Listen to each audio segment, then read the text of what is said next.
gardeners. I wanted to talk to you guys about the wind, because a lot of gardeners are scared of the wind.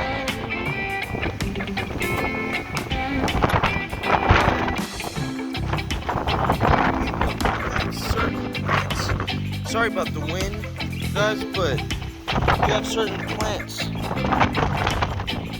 that are sensitive to the wind, like cherries. These guys are real wind sensitive. They don't like the wind because their limbs are delicate. You might want to have like a stake under your cherries, right? Your pineapple guava, your fajoa, I don't think there's no stake necessary, right? When you have something like this, which is a real flimsy type of orange, then you might want to have a stake for him, because he probably can't take this wind by itself. Same thing for these goji berries, right? But you don't want to baby your plants. They kind of need that time to itself to get bigger and better, right? This I had tied to a stake till it earned its spot outside of the stake, and then I recently unassembled the straps that it was strapped onto here, and I removed it so the plant didn't actually have to be strapped onto this as an anchor, and then it could, stand up for itself. Now, not all your trees are ready for that. So make sure you're aware if your plant is ready to be, standing up on its own, right?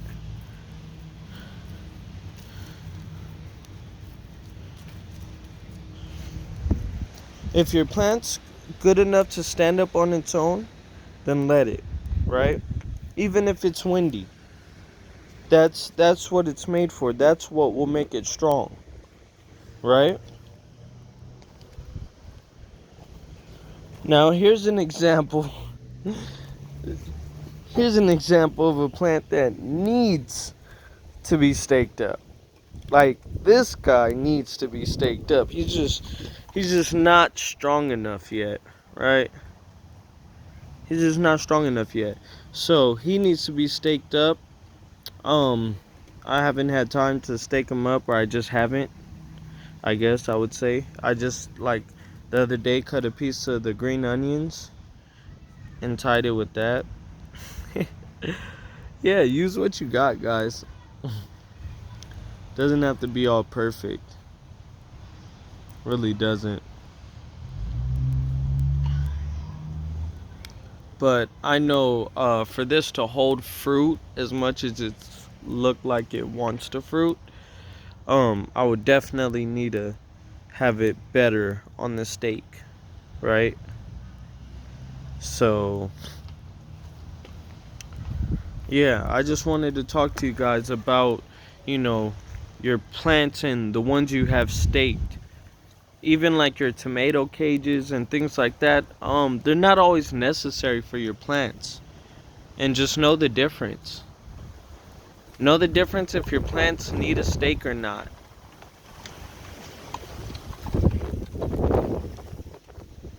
Sometimes your plants like to fall. Sometimes your plants are like this. This will get heavy and fall and then grow seeds, right? And then this right here is trying to take out my plants because it's so windy. I don't know where this came from, but yeah, it's real windy out here.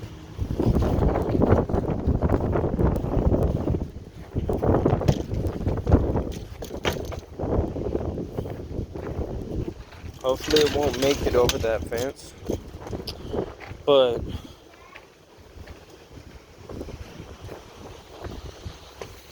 yeah, make sure you guys stake up your plants if needed.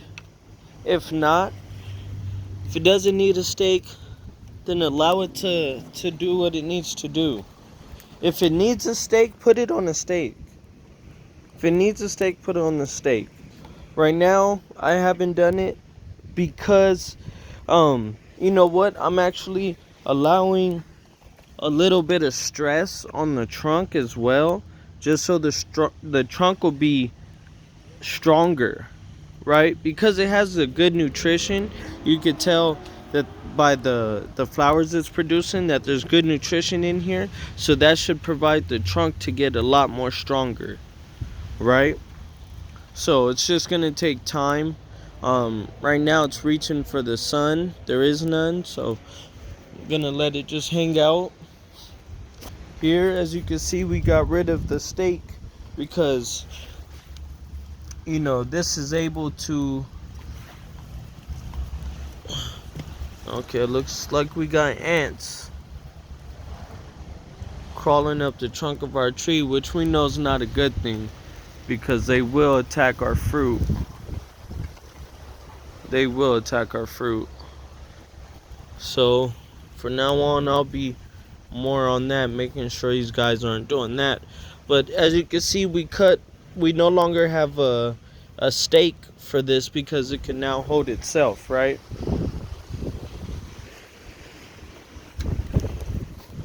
These are smaller trees that, if these ever do need a stake, I'll add one. If not, they can stay without a stake. So yeah, guys, not all your plants need to be babied. Matter of fact, they don't even really need your help. Sometimes you could just get out the way. Sometimes you could just get out the way. If you see that it does need help, then by all means, be the help for it. Alright?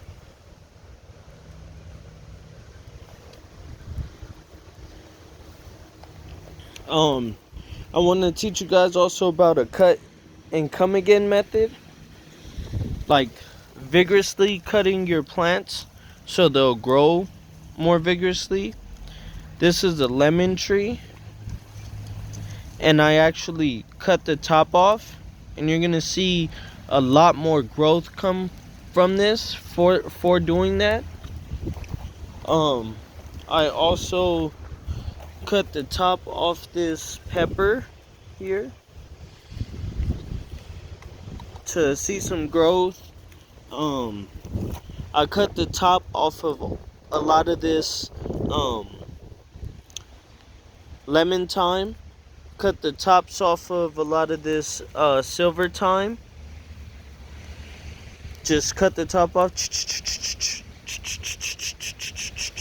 and that will actually create more vigorous growth. I think I did the same thing for that guy, that lemon thyme over here there.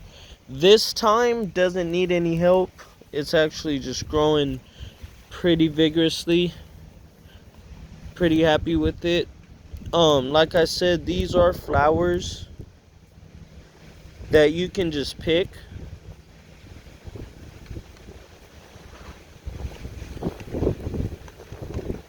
And you could eat these flowers. Right? And they're real good. I encourage everyone to eat their flowers. There's a lot of nutrition that we can get from them. Those are strawberry flowers. That's a strawberry flower. This a pink rose strawberry flower. And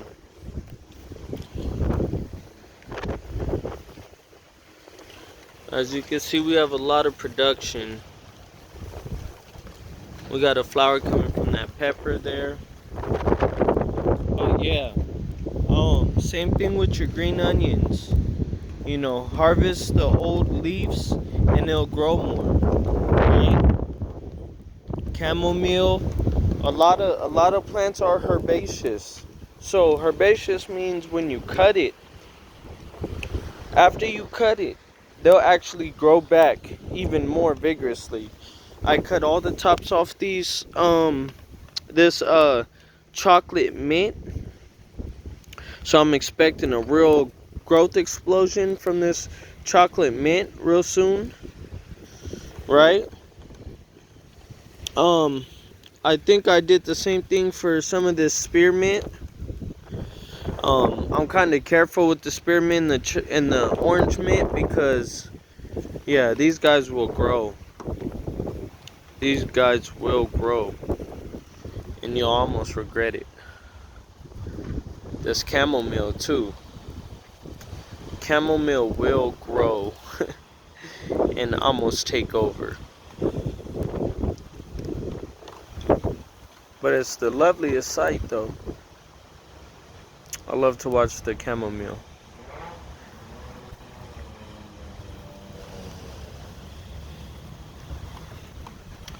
Yeah, thank you guys for tuning in once again. Much appreciated.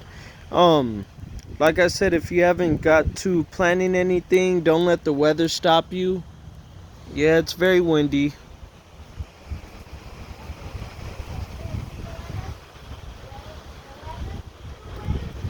But don't let it stop you. Alright?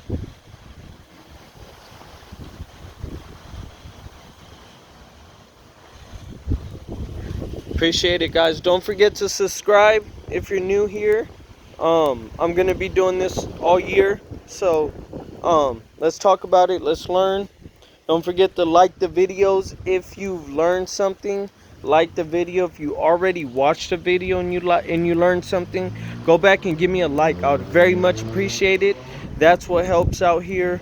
If you guys watch my videos till the end, that's what helps YouTube recommend my videos to other people.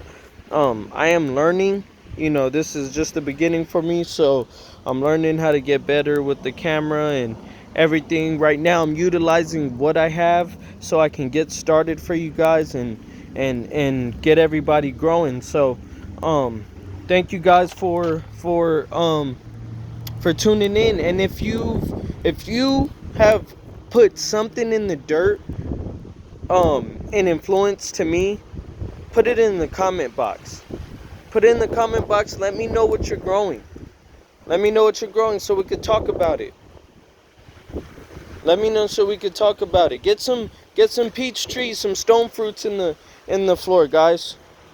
Get some stone fruits. Know that apple trees, you need more than one apple tree to provide you fruit. I only have one, so I'm losing there. I gotta get another apple tree or get rid of this one. But cherry trees, they need more than one cherry to produce cherries. So I got a grafted variety. I'll talk more about that in a later episode when it's not so windy. But each one will pollinate each other. So I don't need any more cherry trees because I have a grafted variety. Right? But I do appreciate you guys. Don't be afraid of the wind. Don't be afraid of the wind. Without the wind, your fruits wouldn't be so strong to hold on in the later stages when it's when it's heavy. They won't be able to stay on because they have if you put them in a still environment. With this environment, they're building up muscle tissue and cell tissue that's strong and firm, and now it could hold on to the tree and you'll get the most vile fruit off your tree because it's been through a lot. And just let you guys know, when you say you live like me in the desert. I live in the desert. There's extreme climate here.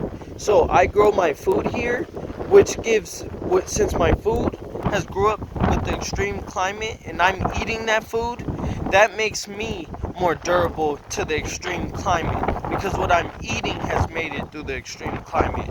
So these are things that you guys want to think about, right? That's why I get wood chips in the floor, because a tree has been, like a solar panel, been absorbing energy for the last 30-40 years. Then if it needs to be chopped down and shredded into wood chips, you want to throw that to the earth. That's 30-40 years of solar energy captured in a tree. When you chop that tree down, it's still alive, it's still green, it's holding so much energy still for a long time. Even when you put it in a pile for at least a year, it will still hold energy. So make sure you guys get those wood chips. Make sure you guys aren't scared of the wind.